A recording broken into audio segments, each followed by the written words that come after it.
নমস্কার বন্ধুরা, আমি তোমাদের রঞ্জিত স্যার। আজকে আমি হিস্ট্রি সেমিস্টার জেনারেল ফার্স্ট সেমিস্টারের মাইনর মেজর ঠিক আছে সবার জন্য এই সাজেশানটা এসেছি, লাস্ট মিনিট সাজেশান।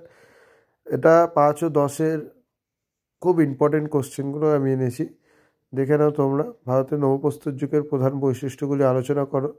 যেই কোশ্চেনগুলো স্টার মার্ক আছে সেগুলো একটু ভালোভাবে পড়বে। হরপ্পা সভ্যতা পতনের কারণ আলোচনা করো।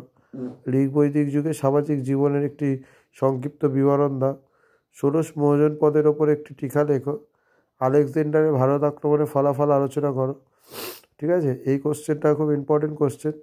তোমরা আগেরবারে দেখেইছো যে কোশ্চেনগুলো কিন্তু 100% কমন ছিল, মেজর মাইনর জেনারেল সবার ক্ষেত্রে।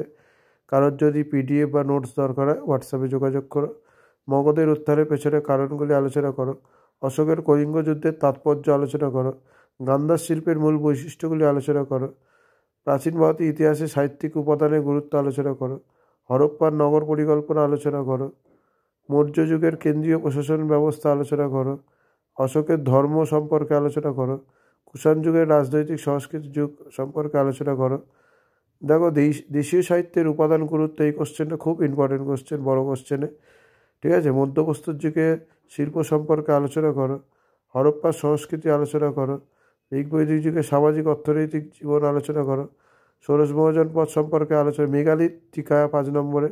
ভারতের মধ্যপ্রস্তর যুগ সম্পর্কে আলোচনা করো। হরপ্পার নগর পরিকল্পনা আলোচনা করো। সভা সমিতির প্রধান বৈশিষ্ট্যগুলি কী? অষ্টাঙ্গী মার্গ কী? ঠিক আছে, হরপ্পা সভ্যতার ধর্ম বলতে কী বোঝো? বৈদিক যুগে চতুরাশ্রম প্রথার ওপর একটি টিকা লেখো। ঠিক আছে, তারপর বৌদ্ধ ধর্মকে কেন প্রতিবাদী ধর্ম বলা হয়?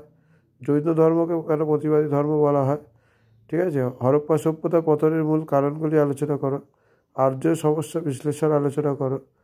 মগধের উত্থানের পেছনে ভৌগোলিক, অর্থনৈতিক, হিস্ট্রি ও ইতিহাসের মধ্যে পার্থক্য খুব ইম্পর্টেন্ট কোশ্চেন এইটা।